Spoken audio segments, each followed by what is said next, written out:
The crystalline halls of the Dominion flagship Eternal Conquest echoed with the sound of Harry's labored breathing. Blood seeped through his tactical suit, pooling on the pristine white floor beneath him.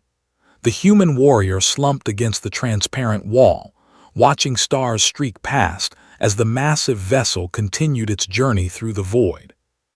Across from him stood Velcros, the elder alien warrior of the Gentari Empire. His 6 eyes gleamed with an emotion Harry couldn't quite place. Was it respect? Pity? The alien's chitinous armor bore the scars of 10,000 battles across 100 worlds. In his forearms he held weapons that could obliterate planets, yet they remained holstered. "You fought well, human," Velcros said, his voice a harmonious blend of clicks and resonant tones that the universal translator converted into comprehensible speech. "Better than any species we have encountered in our conquest of this galaxy." Harry coughed, tasting copper. "Doesn't matter now you won, Earth will fall." "Perhaps." The elder warrior moved closer, his massive form casting a shadow over the dying soldier. "But before you pass into whatever void awaits your kind, I will tell you something. A truth we have discovered in our centuries of warfare across the cosmos. I will tell you who humans really are." Harry's vision blurred, but he forced himself to focus on the alien's face. Behind Velcros, through the viewport, he could see the blue marble of Earth growing distant.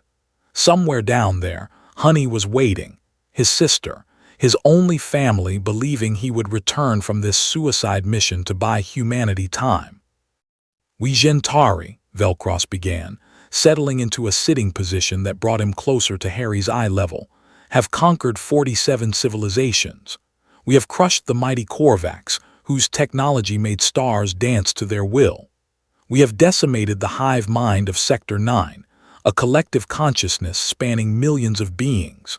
We have broken the warrior clans of Drakther, who bred themselves for combat across millennia." The elder warrior's eyes dimmed slightly, a sign of contemplation in his species. "Yet in all our conquests, in all our wars, we have never encountered anything like humans. Do you know why?" Harry shook his head weakly. His tactical display showed his vital signs dropping into critical ranges. Minutes, perhaps. That's all he had left. "Because you come from a death world," Velcros continued. "Your Earth, it is an anomaly in the cosmos. Most sentient life evolves on garden worlds, places of gentle weather and abundant resources, worlds where survival is easy, where evolution favored intelligence over resilience, cooperation over competition." The alien stood and walked to the viewport, gazing at the receding planet. "Earth is not such a place. Your planet has tried to kill your species since the moment you crawled from the oceans. Ice ages that should have rendered you extinct. Supervolcanoes, meteor strikes, predators faster, stronger, more lethal than you, diseases that culled your populations by millions. Your world rotates through zones of fire and ice. Your weather system spawned storms that could devastate cities of lesser species." Harry listened, his mind drifting to memories of Honey, her smile when he'd left for the academy, her tears when he'd volunteered for the defense fleet. "Be safe, Harry," she'd whispered. "Come back to me." He'd failed her.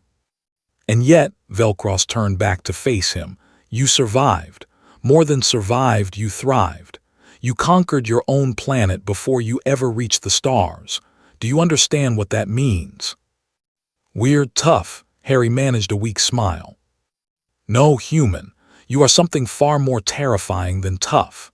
The elder warrior's voice carried a weight that penetrated even Harry's fatting consciousness. "You are adaptable beyond measure. You are relentless. You are pack-bonded to a degree that defies logic." Velcros knelt again, his face mere inches from Harry's. "In our invasion of Earth, we expected resistance. We calculated acceptable losses. We have studied your history, your wars, your conflicts, your destructions. We thought we understood you." His mandibles clicked in what might have been a laugh. "We were fools." "You're winning," Harry said. "Our fleets are scattered, our cities burn." "Are we?" The alien's eyes focused intensely on the human. Let me tell you what we have learned. When we destroyed London, we expected surrender. Instead, the survivors regrouped in the ruins and fought us street by street with improvised weapons. When we orbital bombarded Tokyo, we thought we had broken Asian resistance. Instead, they dug deeper, fought from tunnels, turned their subway systems into fortresses. Velcro stood again, packing now. When we captured your soldiers, we expected them to give intelligence to save their lives. Not one has spoken. Not one has betrayed their coordinates, their strategies, their loved ones. We have captured warriors of other species who sang their secrets for the mere promise of mercy. Your kind chooses death. Harry thought of the oath he'd taken, of the millions of soldiers like him who stood between the darkness and earth, of Honey and billions like her who deserved a chance to live free. You humans, the elder warrior continued, his voice almost reverent now, you bond with creatures not of your species. You make them family. You cry over their deaths. We found soldiers in your ranks fighting alongside domesticated carnivores, dogs, you call them. Bonds between species that last generations. You have cats, creatures that barely tolerate you, yet you love them unconditionally. He paused at the viewport again. You terraform your own emotions. You write poetry about death. You make art from pain. You laugh in the face of extinction. Your species has nearly destroyed itself a dozen times, yet you persist. You are the only species we have encountered that engages in extreme sports, activities with no purpose except to cheat death for the thrill of it. Harry's breathing grew shallower. His display showed red across all vitals. And most terrifying of all, Velcro said softly, you are creative in ways we cannot comprehend. You see problems and invent solutions we could never imagine. In 3 months of warfare, you have adapted tactics that forced us to revise our strategies 17 times. 17 times human. Against the Korvax, we revised twice in a decade of war. The alien warrior returned to Harry's side, kneeling once more. Before you die, I need you to understand this truth. We will not win this war, we cannot. Because even if we glass every city, kill every soldier, destroy every fleet, your kind will survive. In bunkers, in caves, in the depths of your oceans. And one day, whether in 10 years or 10,000, you will return. You will adapt. You will overcome. You will hunt us across the stars with a vengeance born of your deathworld fury. Harry's eyes widened slightly. Then, why? Why do we fight a war we cannot win? Velcross's mandibles spread in what might have been a smile. Because we are warriors, it is our nature, but know this, we have already transmitted new orders to our fleets. We are withdrawing from Earth. This war is over. What? Harry tried to sit up but failed. I am telling you this because I respect you, Harry of humanity. Because in my 800 years of life, I have never met a worthier opponent. Your species frightens the Dominion High Command. They have seen the projections. They understand now what humans truly are. The elder warrior's voice grew quieter, almost gentle. You are Deathworlders, evolution's sharpest blade, the universe's most perfect survivors. You are love and fury combined. You are the species that turns extinction events into origin stories.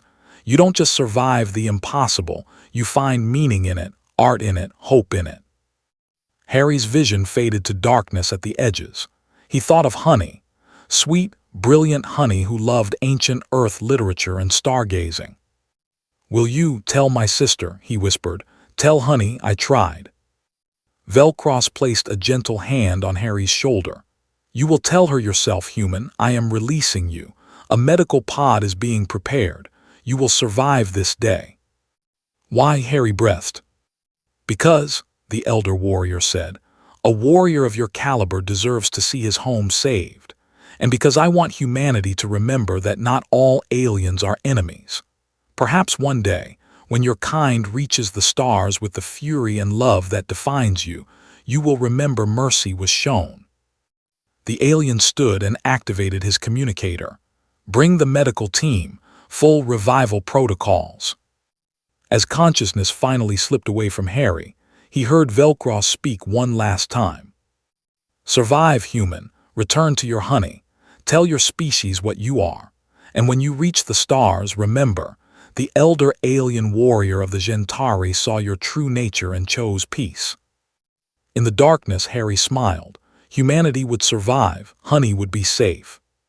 And the universe would learn what Deathworlders could really do.